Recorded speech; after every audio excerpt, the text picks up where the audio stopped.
Good morning, good afternoon, good evening, everyone. Thank you so much for taking time out of your busy days to join us today on this webinar. This is our second webinar in our series.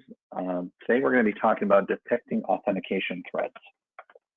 Well, a couple of weeks ago, we talked about protecting your workforce with multi-factor authentication, which lays the groundwork for hardening your system, your environment, and your applications. But that's just step one. Once your system is locked down and your defenses are set up and hardened, the next step is to add visibility, the eyes and ears, to make sure that nobody's trying to break into your system. And if they are, you can detect them before they can cause damage. So we're going to be talking about some of the threats, the way these threats evolved, how they can attempt to break into your system, and what you can do to quickly detect that they're there and respond to their activities. So I'm Steve Turchian. I'm the Chief Product Officer and Chief Information Security Officer at XYPRO. And again, thank you for joining us today. I'm sure most of you are familiar with XYPRO already, but we're based in sunny Southern California.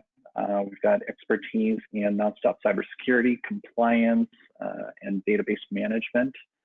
We've got global sales and support offices all over the world. So we've got folks in your time zone ready to support you with an entire company behind them to make sure that you get your needs taken care of on time and with quality. Obviously, strong partnership with HPE. A couple of our products ship as part of the nonstop operating system, XYGATE User Authentication, which we'll talk about today, as well as XYGATE Merged Audit. Our Security One product, which will be a focus of this presentation as well, uses patented technology, and we'll talk about what that means and what contextualization means in terms of what we do, what we provide, and what our patent does. And our newest partnerships with SailPoint, who's the market leader in identity and access management solutions, and CyberArk, who's the market leader in privileged access management solutions. XYPRO has the only SailPoint and CyberArk certified integration for nonstop. So if you have a project, if you have a need to ever integrate nonstop with these solutions, please come talk to us and we'll make sure you get taken care of. So XYPRO has been around for quite a while. We've been in the mission critical cybersecurity space for about 30 years, a little over 30 years now, or quite a bit over 30 years now, protecting the entire nonstop stack from top to bottom. What that means is from the first packet that enters your system all the way till that byte is written on your disk for data, we protect every layer in between to ensure that nothing can get through. And if it does, the layer underneath it and the layer underneath that will slow the attack down and give you enough time to respond to that. So we've got solutions and controls in place for authenticating to the system, for privileged access management and control utilities. You're making sure your processes and your objects are taken care of, again, all the way down to where the data is written to disk.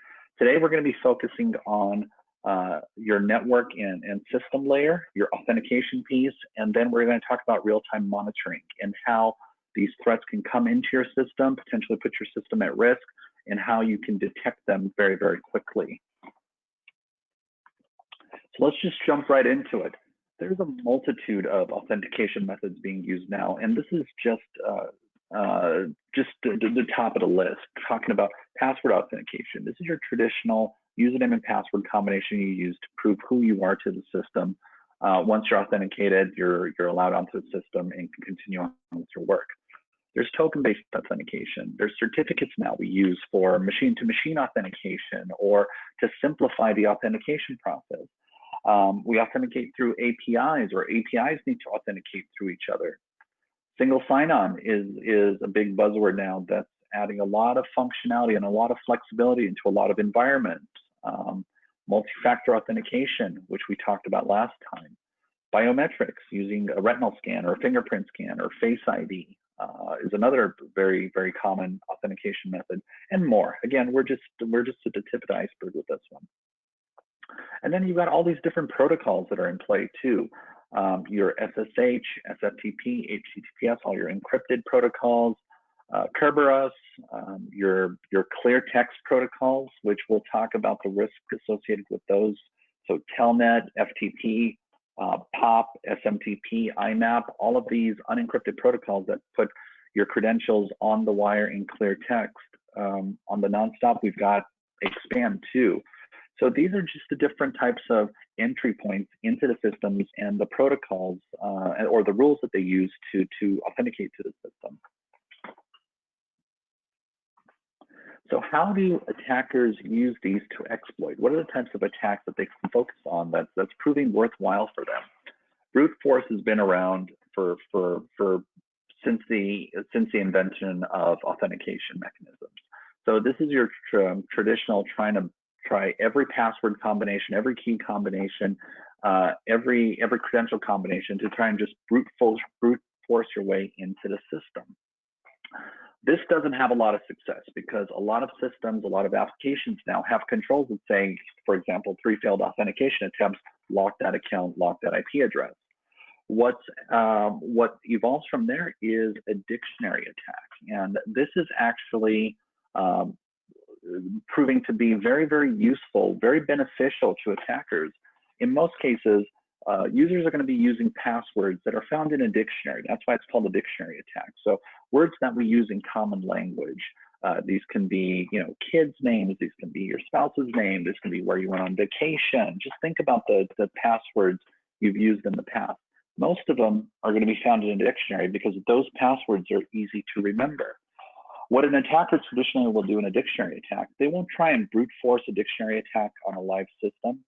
But like we talked about in the last webinar, it takes an average of 6 months to detect that somebody's on your system, in your network, your system has been compromised before they're detected.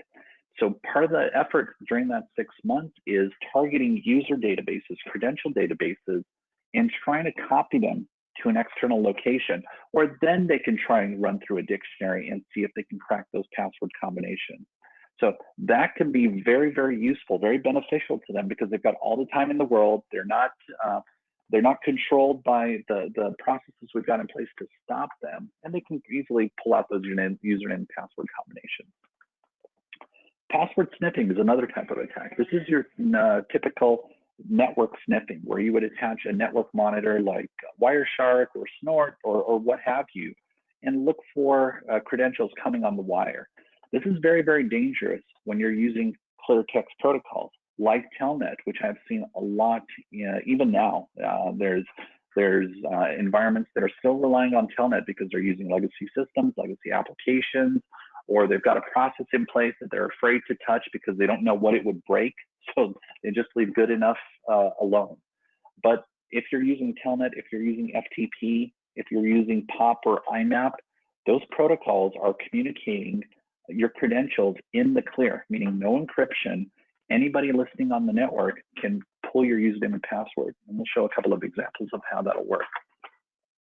Last time we talked about credential stuffing, key logging. This is another attack that's proving to be very, very useful, very beneficial to attackers, especially now where we've seen an increase in phishing attempts because of the COVID pandemic. It's becoming more and more common to try and target administrators or other even regular users with the keylogger.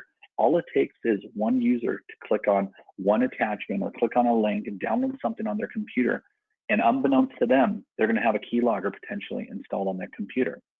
What that'll do is none of encryption or none of this stuff will matter. As soon as you try and authenticate to a system by entering in a username and password using your keyboard, that attacker has that combination. They have those credentials. Now they can wait for you to log off your system, log back onto your system, and then pivot around your network. Again, you give somebody 6 months before they're detected on your network. This is the kind of things they're going to be doing. Man in the middle is another type of authentication attack where they can lift credentials. This relies on being an endpoint for an encryption process. So your client would think that they're connecting to the target endpoint where they're trying to authenticate to, but a man in the middle would sneak into the middle of that connection, terminate that encryption, decrypt your credentials, and then re-encrypt. So your client looks like they're just authenticating all the way through, where in the meantime, they're capturing your credentials in the middle.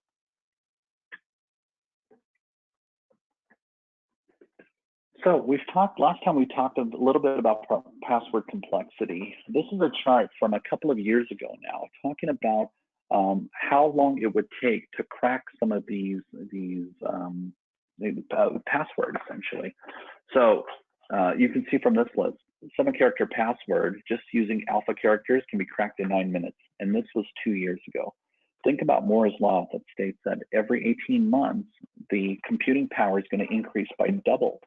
So you can only imagine how little these numbers have gotten by this point. But just look at this chart going down. Add another character to it. Go from 7 to 8, and now you're talking from 9 minutes to 4 hours. Go from 8 to 9, and you're going from 4 hours to 4 days. And it just exponentially increases. So we're all aware that the longer passwords, the more complex passwords are what we should be using. But to that point, those longer passwords, those complex passwords now become difficult to remember. This is one of my favorite slides on xkcd.com, talking about password complexity and entropy. And the very last line at the bottom there talks about 20 years of effort. We've successfully trained everyone to use passwords that are hard for humans to remember, but easy for computers to guess. You know, that says something. Last time we talked about using passphrases instead of passwords. Your favorite quote from a book, a lyric from a movie, or a lyric from a song, just something that's special to you that you're going to remember. This one's talking about correct horse battery staple as a passphrase. You know, just look at the length of that password. And going back to the chart on the previous slide, just imagine how impossible it would be to generate every combination for a password that long, but easy to remember.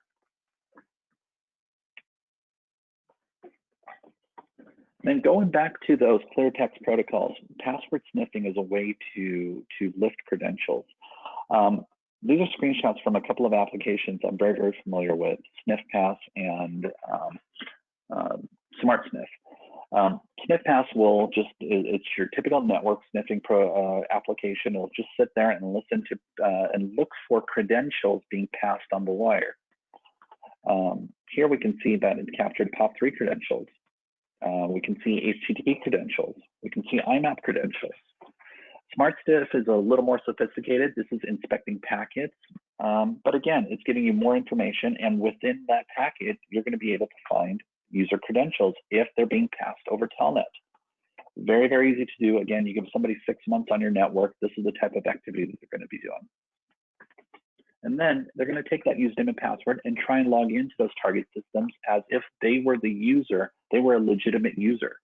Now, our focus is going to be for the rest of this presentation is to find that type of user, that type of malicious user that's not the actual user who's supposed to be logging in with those credentials, and respond to that type of alert.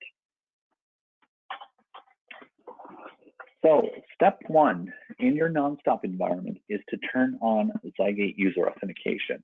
XUA needs to be the SEEP on your NonStop. XUA extends Safeguard's capabilities by not just giving you additional controls, but enriching your authentication data. For example, if we look at the logs at the bottom of the screen here, if we did not have XUA, and let's say we did what we're supposed to do and make sure that we're using encrypted protocols like SSH, we would see a user logging in via SSH, but the way the NonStop works, we would see a loopback IP address for every connection, meaning we would see 127.0.0.1 for every connection. We're using we're using SSH, but we're always going to see the loopback address. We're never going to see the real source address. With XUA's got the ability to enrich that data, and we can capture the actual source address that user is logging in from, even if they're using encrypted protocols, which everybody should be using. Without XUA, we're not going to get the IP, and it's going to be very, very difficult to determine or to identify the use cases we're going to be talking about in a minute. Another very important point with XUA is most people turn on audits for failed logins, meaning they want to know if somebody's failing access to their system. But the key here is you're missing a big piece of the puzzle if you're not looking at your successful login. Because if your system is compromised, it's not the failed logins you need to be looking at. It's the successful ones to be able to identify the anomaly of how that user got in. So I've heard all the messages of it generates too much data. We don't need to know when people are logging in successfully. And I beg to differ. You do need to know when people are logging into your system successfully. Most of it, 99% of the activity is going to be business as usual, expected behavior of the actual user who's supposed to be logging in. And it's just going to create an audit record showing this user logged in. But those times where somebody malicious is logging in and they're doing something they're not supposed to be doing from somewhere they're not supposed to be, you want to have a record of that. So what I would say is turn on XUA, get the enrichment of the data, and then audit everything. So here's just a workflow diagram showing us the capabilities of not having XUA versus having XUA. Without having XUA, an SSH connection would be presented with a username and password prompt. You'd put in your credentials and access is granted. With XUA, you've got additional layers of controls you can put into place to interrogate that connection even further. So somebody comes in over SSH, again, they're prompted with username and password. They can be presented a second factor. So for example, an RSA token or a radius authentication. Then you can add date and time controls, meaning they can only log in between certain hours. They can only log on certain days. They can only log on certain days of the week or however you want to, or certain days of the month, however you want to add those date and time controls. It's very, very flexible. You can add IP controls as well, only allowing from certain IP addresses or blacklisting certain IP addresses or from certain subnets or wildcarding IP addresses and subnets. You've got the ability to do that. All that information is captured in your audit file as well. So even further enriching your authentication data to allow you to do better and more accurate analytics later on. Let's talk a little bit about the use cases and the types of things now that we've got the authentication data, what types of things we should be monitoring and alerting on. Some of the bullets on this slide are going to be very, very simple. Most systems, most SIEMs, or most SOARs, or most alerting systems will be able to capture these. So multiple failed logons, everybody knows about this. If you fail a logon 3 times, for example, lock that user, send an alert. Just imagine during a brute force attack, how many alerts you would be getting. You'd go numb by 400, 500, 600 alerts all coming in at once. You know your system's under attack and you're getting the same alert over and over and over. But also, if you don't have successful logons being audited, you don't know if that attacker is eventually getting in. So this is why you got to turn on auditing for everything. Or successful logons to account with no activity in 60 days. Again, a very binary type of alert. Either it is this or it's not this. If it is this, send an alert. Attempts to log on to an account outside of that's disabled, for example, trying to log on to a disabled or an account that doesn't exist. Again, very simple type of use case, but still should be in focus, should be monitored for. Off-hours authentication or attempted authentication attempts from blacklisted IP addresses. Again, without XUA, we're not going to have that visibility. So these are use cases everybody should have in place for authentication, but without XUA, it's going to be very, very difficult to capture these. So now let's get a little more sophisticated and talk about use cases that require a little more intelligence, a little more analytics of the data, a little more enrichment of the data to make a determination. So being able to see failed logons and then a successful logon from the same IP address. So you're getting failed logons from an IP address. You can see the IP address because you've got XUA turned on, but now getting a successful logon after multiple failed logons. That's a new use case that you should be tracking for. But to be able to do that, you've got to correlate multiple pieces of information to put that picture together. Or you get multiple failed logons from the same destination IP or to the same destination IP. So the first one was from the same source IP, meaning the attacker is using the same computer to log in over and over and over. They could be logging from multiple different IP addresses to the same target. You want to capture that use case as well. or targeting the same username. And you can get creative with this use case. You can combine these into 2 use cases. You can combine them to 3 of them. You can slice and dice them. But at the very least, this should be the basis of additional authentication use cases you should be monitoring for. And then we can get a little more advanced from there, where now we require some context around the data that we're correlating and trying to alert on. So for example, you get a port scan from an unknown IP address, or an IP address that you've never been port scanned from before. If, again, you're giving an attacker 6 months on your network, one of the first reconnaissance activities they're going to be doing is port scanning your network to see what's available, what services are running, what systems they can connect to. If they target your nonstop, you'll see that port scan in your log. So you want to capture that and actually see the IP address you're being port scanned from. Let's say a week later, you see a failed authentication attempt from that same IP that you got port scanned from. You want to correlate those 2 events together. Let's say a week after that, you get a successful authentication event from that port scanned IP. So you were port scanned. A week later, that IP address failed an authentication attempt to your system. A week after that, they got a successful authentication to your system. And now you get activities in areas of your system where that user has never been into before. This requires a lot of horsepower to put those correlations together and then get the analytics in place to identify that this is an anomaly. This is something that you need to pay attention to. These are use cases that a lot of folks don't think about, but are very, very critical to detecting that those first opportunities of a breach, that you know that something's happening that has malicious intent on your system. This is the type of activity that's going to be happening that is going to cause you to respond and do something about right away. Monitoring claim authentication events. A lot of the nonstop ecosystem has IO claims, they've got network claims, they've got telco claims, where your network and IO traffic is offloaded to. These are Linux boxes that are sitting as part of your nonstop ecosystem. These have credentials that you can use to log into these systems.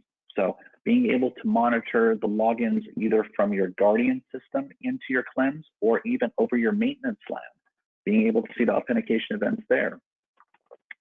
Being able to identify shared logons when let's say your super password is being shared across multiple users, you're seeing logins from multiple IP addresses to a super login. You want to be able to identify that.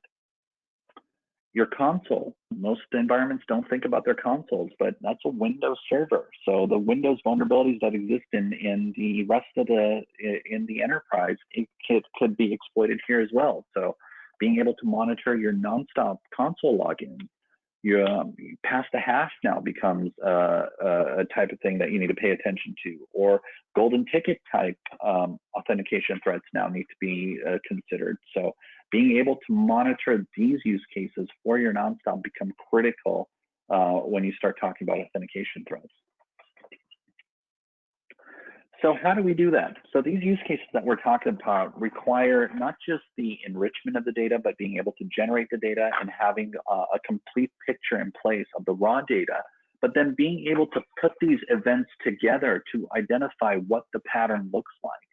Now, identifying the pattern is not just good enough, because that might create more data from existing data, which could be noise.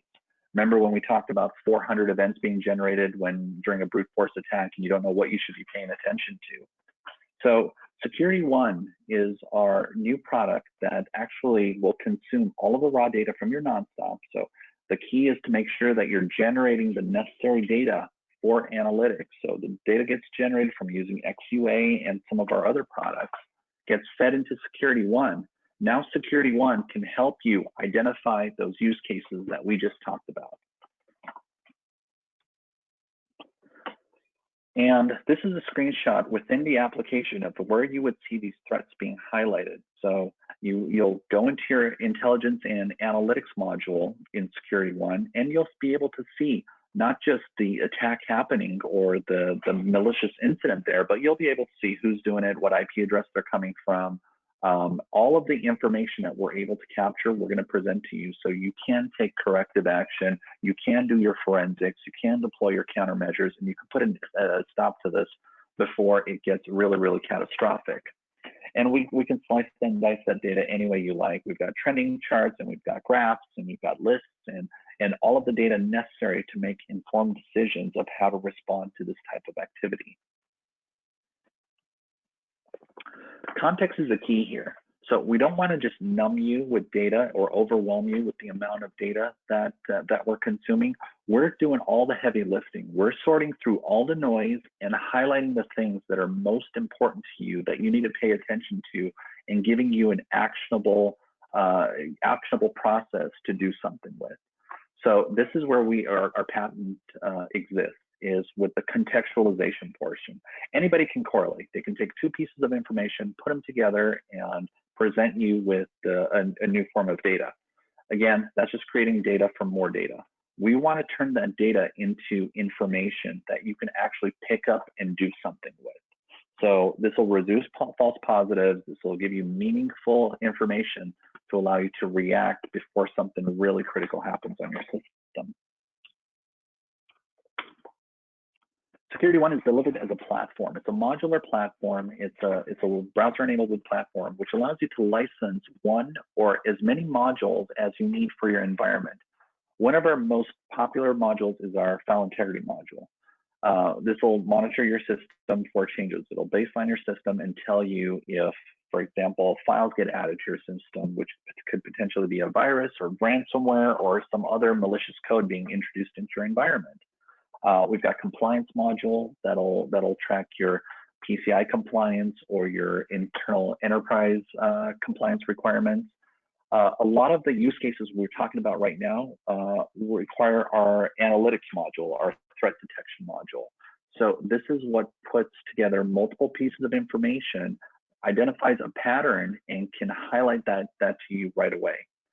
So again, you can license one module, and as your requirements grow, you can license additional modules.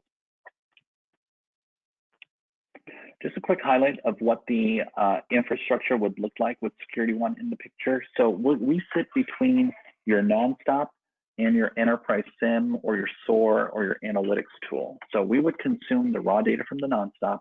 Because XYPRO has been in the mission critical space for over 30 years, we understand every piece of information coming from the NonStop. In fact, a lot of our products that ship with the HPE operating system generate data required for our analytics portion. So we understand the data, we know what it means, we know how to slice and dice it, put it together, break it down, build it back up to give you the context of what that data really means. If Security One wasn't in the middle here, you'd be sending raw data to your SIM. So this can be your Splunk, this can be your QRadar, this can be your logarithm. The challenge there is they don't know, they don't understand the data that they're receiving. So they don't know what FUP means, they don't know what a pathway is, they don't know what SCF is, they don't understand any of this information for the most part.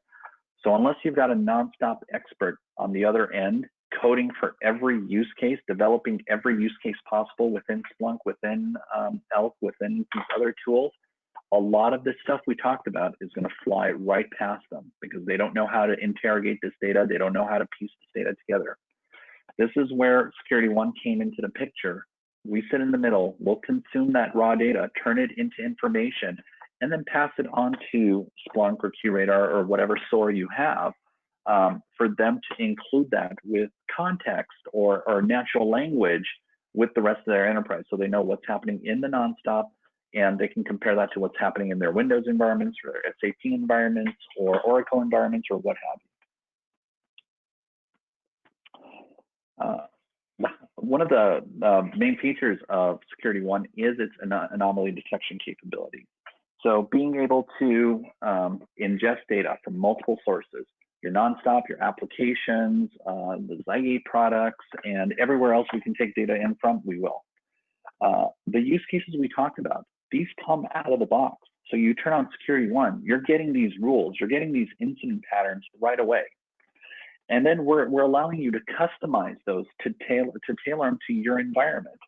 So if you need to customize them for a certain group of users, certain group of IP addresses, or however you want to do that, Security One is flexible enough to allow you to alter these rules to fit your environment. You can turn rules off, turn rules on. Certain rules might not apply to your environment.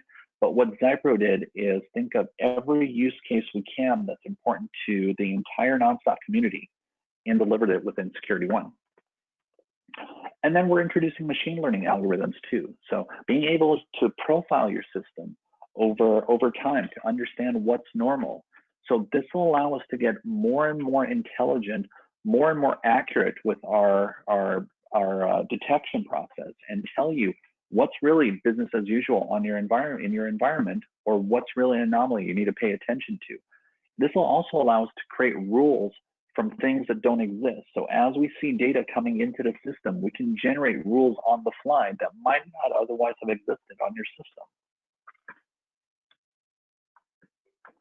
And ultimately, everybody wants to ask, what's the business value? What does Security One bring to me? What will this solution bring to me?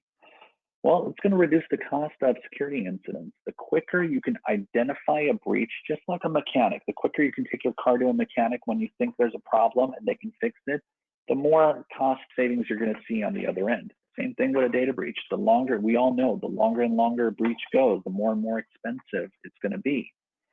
So it's really helping you save on costs, improve your staff's productivity. It's allowing you to automate a lot of this activity where your staff now doesn't have to go through and piece events together and churn through Excel files and try and correlate information a week or two after it's happened. Let the machine do the work. So doing that will allow you to augment your security resources and allow them to focus on more important work, the type of work that you need them to focus on, rather than going through and trying to do detection on their own. It's impossible to do this type of activity on its own. Attackers' methods are evolving on a daily basis, and something like Security One is really going to help your team balance or level the playing field. It's going to give them the tools they need to have a fighting chance against an adversary who's got unlimited power right now. I mean, rent space on AWS is cheap. We talked about being able to crack some of these 7-character, 8-character, 9-character passwords. If I rent enough horsepower on AWS, or if I've got enough GPUs on my home-built computer, you know, it's no chance for your password database stands almost no chance.